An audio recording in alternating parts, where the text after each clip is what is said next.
important from our business perspective because we wanted to expand the services we're offering. So challenge studies will remain our core business. We wanted to expand the number of beds we have so we can treat more volunteers, challenge more volunteers at any given time. We also want to expand into phase 1 trials and phase 2 trials.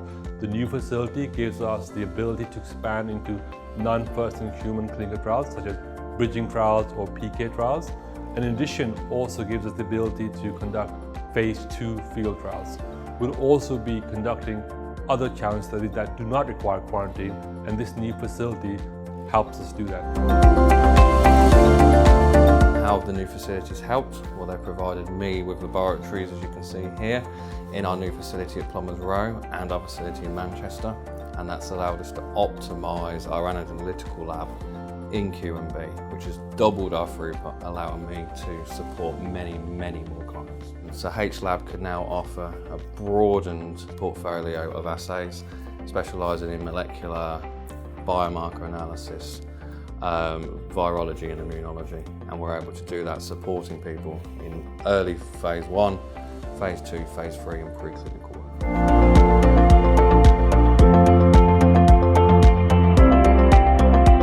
This expansion actually gives us a more spacious environment, which is good first for our clinical team. It's an environment that is better for the volunteers, better for the clinical staff. I mean that we can oversee the assessments better, we can attend the volunteer faster, and also the expansion of the facility in Manchester, let's say, this decreased the burden for the volunteers, so they don't need to travel to London to get the chance to be included in our trials.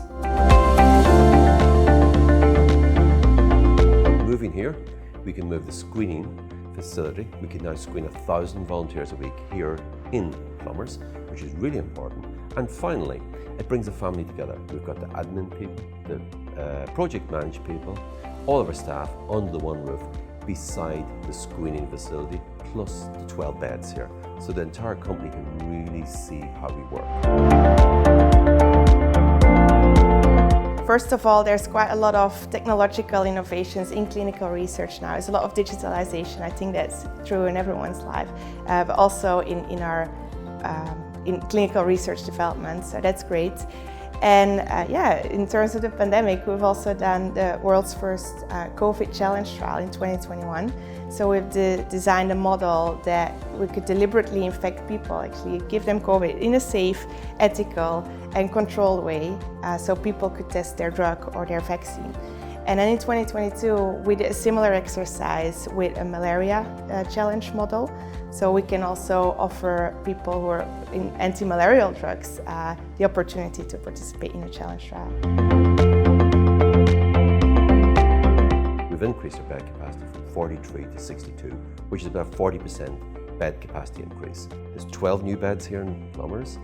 There is 7 new beds now being created in Q&B because we've moved the screening.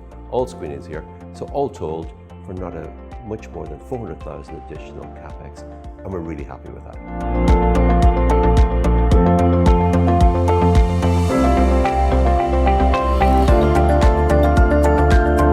HVivo, before people know as RetroScreen, has conducted over 60 challenge trials.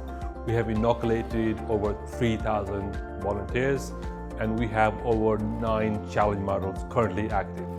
No other academic or commercial organization has that variety.